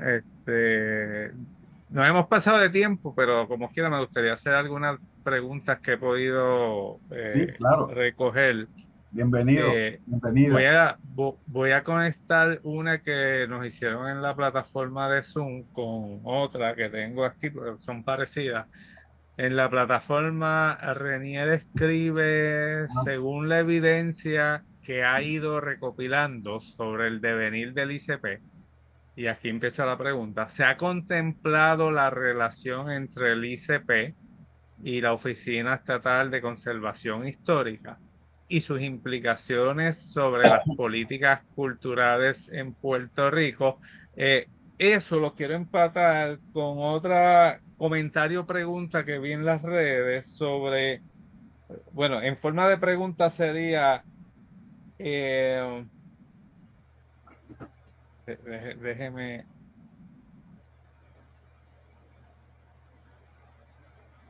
¿existe comunicación entre, o ha existido comunicación real entre el ICP y otras organizaciones culturales, o hace falta una mayor comunicación entre el ICP y otras organizaciones culturales? Y en este caso me han dado una lista, hablan Instituto de Literatura Puertorriqueña, Ateneo Puertorriqueño, la Fundación Nacional para la Cultura Popular, Humanidades Puerto Rico, y aunque no lo mencionaron, yo quiero incluirlo, las universidades, porque las universidades al fin de cuentas son centros culturales. Si me permite, vamos a empezar por la pregunta que hace Reniel, a quien le doy mi acostumbrado saludo. Reniel es uno de nuestros grandes arqueólogos de esa nueva generación. Así le decía o los describía don Ricardo, ¿verdad? Y sí, son los nuevos pensadores y actores de la arqueología puertorriqueña. Nosotros tenemos que mirar la creación de una institución para el fomento de la cultura puertorriqueña de una manera diferente. Porque cuando Reniel con toda razón me hace la pregunta sobre la Oficina Estatal de Preservación Histórica, que no fue el único poder que le restaron. Y eso fue sencillamente el gobierno de Carlos Romero Barceló, molesto por la cuestión de los permisos. Otra vez, no se quieren circunscribir a las evaluaciones que han sido estipuladas a partir de leyes que obligan, ¿verdad? Pero yo no creo que debemos devolver otra vez a esa cuestión de si vuelve al instituto o no vuelve al instituto. Es que nosotros tenemos que pensar la institución. La institución que yo les describí es un contraste de la institución que tenemos al presente.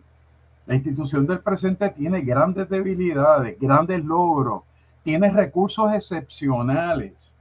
Yo que he estado también visitando muchas de las actividades del instituto, veo la nueva generación, ¿verdad? Identificada con tanto entusiasmo, pero necesita un cauce nuevo, un cauce que sea inclusivo.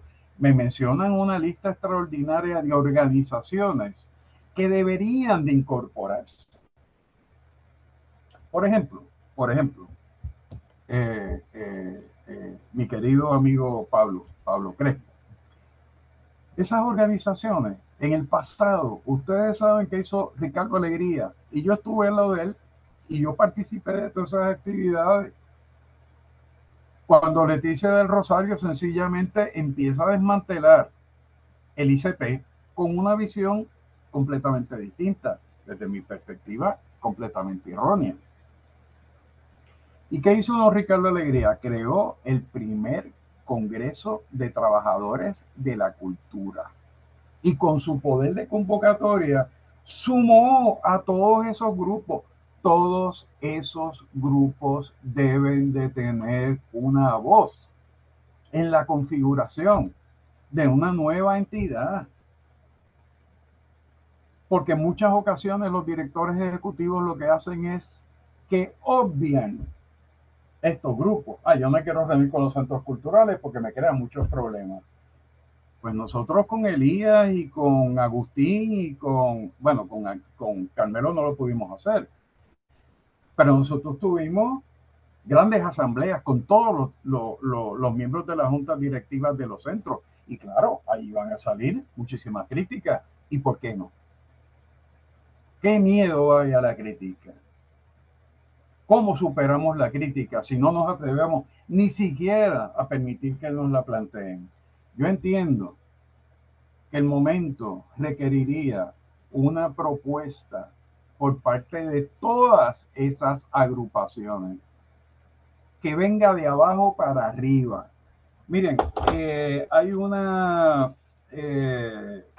diputada española de apellido Beirac, o Beirac, que tiene un texto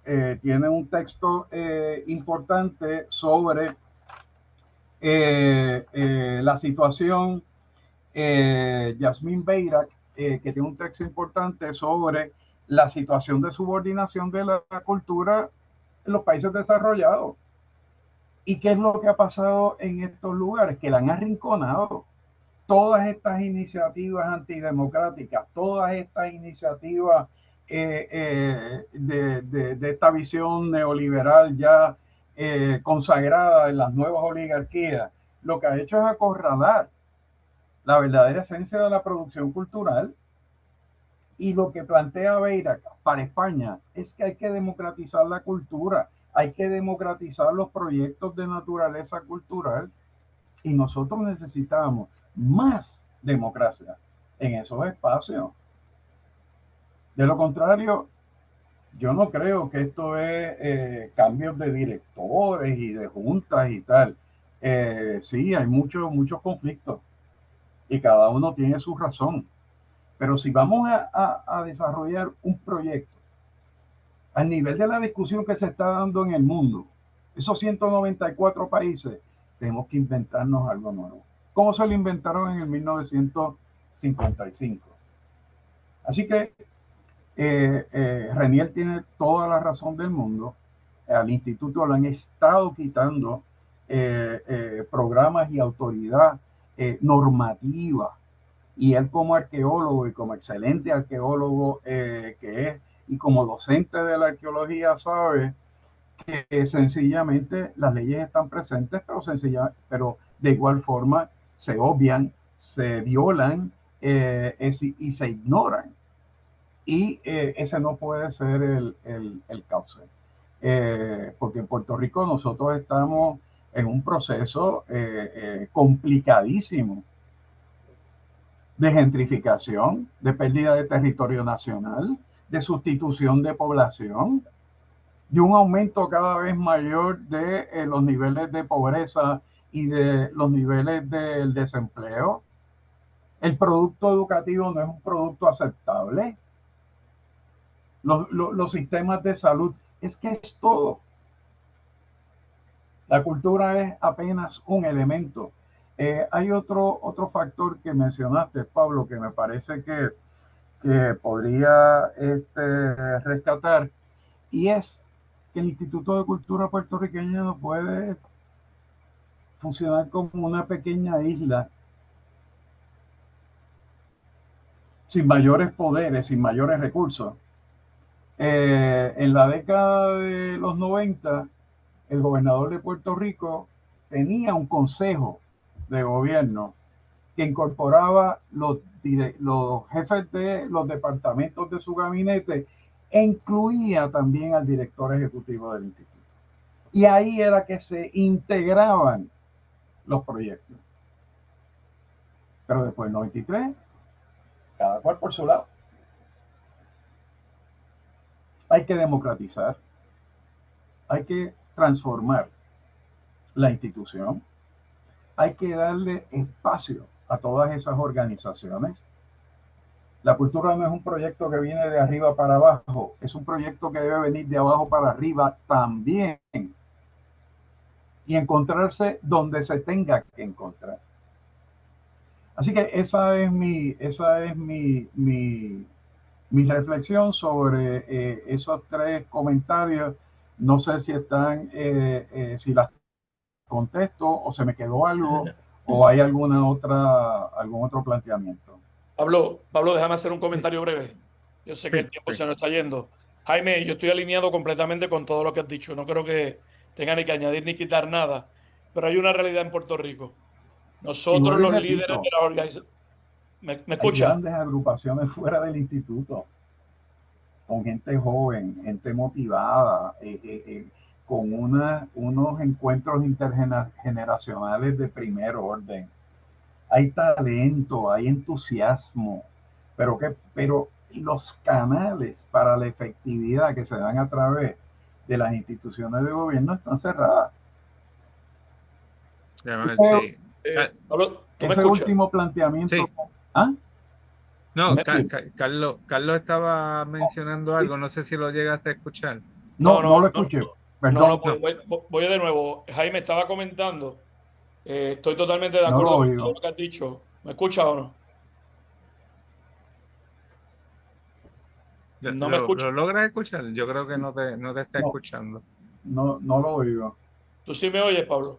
Sí, yo sí. Tú lo oyes, pues entonces Sí, va a ser largo el planteamiento, comunícame es lo que largo. dice Carlos. Es un poquito largo el planteamiento.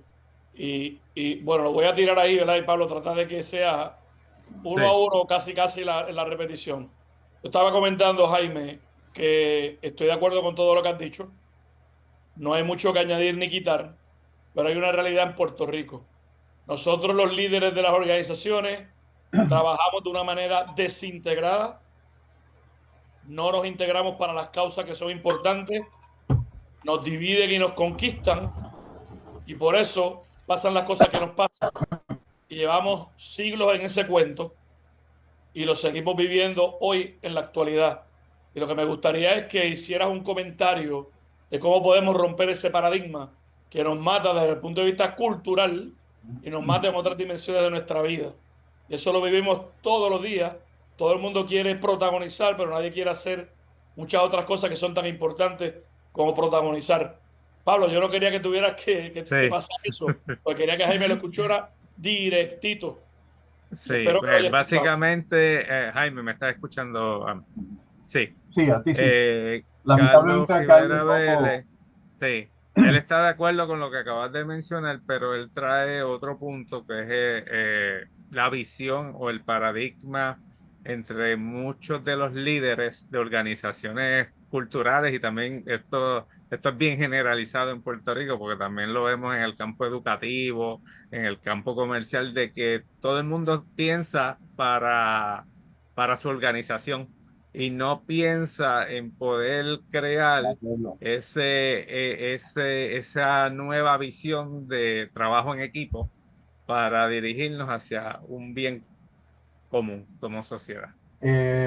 Carlos tiene mucha experiencia, ¿verdad? En situaciones por su rol con la Asociación de Industriales, su rol como líder comunitario y en muchas otras facetas en las cuales ha destacado de manera excepcional, ¿verdad?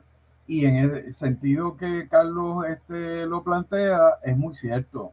En el caso de Puerto Rico prevalece todavía una visión demasiado balcanizada del liderato. Todos quieren ser líderes, todos quieren estar al frente de las piezas de ese archipiélago, ¿verdad? Es muy difícil que una organización sencillamente se integre. Pero ese es el reto del liderato. Ese es el reto del liderato. También Sí. hay otro problema. Mucho del liderato que hay en Puerto Rico es un liderato que no es un liderato desprendido, es un liderato con sus agendas particulares. Sí es un reto, pero no es un reto solamente para Puerto Rico. Nosotros debemos de saber que eso es un problema serio, pero tenemos que seguir apostando a encontrar las coincidencias. Y de la misma manera que esas coincidencias se dieron en la década del 50, aunque no fueron, estuvieron exentas de problemas, porque yo les he estado planteando a ustedes una serie de políticas que fueron exitosas, pero ni el Partido Independentista puertorriqueño ni el Partido Republicano apoyaba la creación del Instituto de Cultura Puertorriqueña, y cada uno por su razón. Aunque en una conversación con don Ricardo me planteó que las objeciones que tuvo el liderato del Partido Independentista para la votación donde se creó el Instituto de Cultura Puertorriqueña, décadas después, en una conversación, le plantean a él que qué bueno que había cumplido su objetivo y que el asunto este del dirigismo cultural no se había dado, porque ese era el argumento. Y ese era el argumento de figuras que provenían de la Universidad de Puerto Rico, José Arsenio Torres, Sonny Rivera García, de que esta institución lo que iba a hacer era dirigir. Todas tienen sus limitaciones, pero los logró. Están ahí. Hablando de don Ricardo, ¿conoce, o no sé si en alguna de sus conversaciones con él le mencionó su opinión, o sea, la opinión de don Ricardo sobre la UNESCO? Bueno, recuerda que don Ricardo fue el principal proponente del ingreso de Puerto Rico al UNESCO como miembro asociado. Don Ricardo constantemente, siendo director del instituto, siendo director del Centro de Estudios Avanzados, retirado como profesor, ya retirado y dedicado a las publicaciones del Centro de Estudios Avanzados, todo el tiempo estaba pendiente de eso. Cuando nosotros fuimos invitados a ese cuarto encuentro de ministros de Cultura y responsables de políticas culturales de América Latina y el Caribe, que sesiona en La Habana bajo los auspicios de la UNESCO, don Ricardo nos reúne a mí y a Agustín y nos presenta todo lo que él ha hecho y los contactos y cuáles son los puntos que deberíamos de adelantar. Siempre estuvo de acuerdo. Siempre estuve de acuerdo. Y yo creo que nosotros deberíamos de retomar ese planteamiento, porque sencillamente no estar en la UNESCO es la desconexión con el mundo cultural. Si los Estados Unidos no quieren, por las razones del gobierno actual, allá ellos. Nosotros debemos seguir luchando y seguir perseverando para lograr ese objetivo. Claro, Carlos tiene toda la razón. Ay, me estás hablando, pero el gobierno no se va a mover en esa dirección. Estoy de acuerdo, pero hay que ser perseverante. Bueno, ya nos quedan 2 minutos. Voy a pasarle la palabra a Carlos, al doctor Carlos Rivera Vélez, para que concluya la conferencia del día de hoy. Como mencioné al principio, este es el primer episodio de la 7ª temporada de Coloqueo. Ya van 467 episodios y esperamos llegar a los 600 o algo así, o 800, 1000, lo que sea. Pues nada, Carlos, te paso la palabra. Excelente, hoy quiero hacer algo un poquito diferente. Definitivamente, pues, la conferencia ha estado superlativa, pero quiero hacer algo diferente. Con nosotros se encuentra el historiador oficial de Puerto Rico y miembro de esta academia, el doctor Carlos Hernández, y me gustaría que Carlos despidiera la conferencia de hoy. Adelante, Carlos, si eres tan amable. Y esto te cogí así como dicen en inglés, en el spot, te puse en el spot. Adelante, doctor Hernández. Sí, lo acabo de promover a panelista para que se pueda presentar al doctor lamentablemente Carlos Hernández. Sí, lamentablemente. No, es que invitó al doctor Carlos Hernández, historiador oficial de Puerto Rico, a finalizar el programa. Excelente. Sí. Y esto no fue planificado, pero vamos a ver si podemos hacerlo. Si no, lo hago con mucho gusto. ¿Me escuchan ahora? ¿Me escuchan? Ahora sí. Ahora te escuchamos. Perfecto. Adelante, doctor. Tenga el privilegio hoy de despedir esta conferencia. ¿Cómo no? como les puse en ¿verdad? En el chat, me parece que ¿verdad? La conferencia del doctor Jaime Rodríguez Cancel pues representa un ejercicio ejemplar de lo que es la memoria histórica, ¿verdad? El análisis crítico y obviamente la defensa de una institucionalidad cultural de Puerto Rico, como fue el Instituto de Cultura, ¿verdad? Así que ha tenido la verdad la habilidad de contextualizar la creación del ICP dentro de las corrientes internacionales del derecho cultural y obviamente el baluarte, ¿verdad?, que representa todas esas políticas en nuestra subordinación impuesta desde el 98.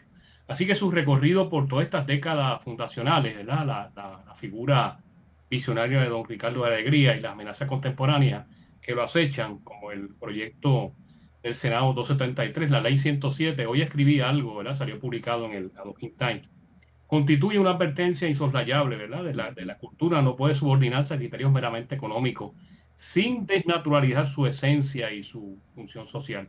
Así que como historiador, pues reconozco, ¿verdad?, que esta conferencia es un llamado urgente y sobre todo luminoso a resistir el olvido, a reconstruir desde la cultura lo que otros poderes pretenden desmontar y mantener encendida la antorcha de nuestra memoria colectiva. Porque mientras haya un pueblo que canta su historia, ¿verdad? Celebre su arte y defienda su dignidad, habrá esperanza. Y con ella, pues la posibilidad real de un país más justo, más nuestro, más libre. Así que más que agradecido, ¿verdad? Con esta conferencia de compañeros y hay esperanza, ¿verdad? No podemos desfallecer nunca, ¿verdad? Estos Gracias. son los que somos, ¿verdad? Los que estamos con la historia, pues podemos ver desde China para acá cómo el mundo ha ido evolucionando y estos son procesos. Y como parte de ese proceso tenemos que superarlo y seguir adelante. Muchas gracias, compañero. Carlos, Muchas muchísimas gracias. gracias, Carlos. Excelente cierre para la conferencia. Pues nada, solamente me resta una vez más dar las gracias a Jaime, darle las gracias a Pablo, que no es fácil nuevamente coordinar este tipo de cosas. Y espero nuevamente pues, que hayan sido miles de personas las que hayan hoy disfrutado de esta excelente ponencia. Una pena que Jaime no me haya escuchado. Así que Pablo, si quiere enviar el mensaje de nuevo, si no, buenas noches Sí, a todos. Y gracias de sí, nuevo por el apoyo. sí, Carlos acaba de despedirse y te da las gracias, Jaime, y gracias a todo el público que se conectó, que el último número que vi a eso de las 8:10 eran 826 personas. Nada, gracias a todos y será hasta la próxima. Gracias, Jaime. Muchas gracias. Buenas noches Buenas para noches. todos. Y Buenas noches.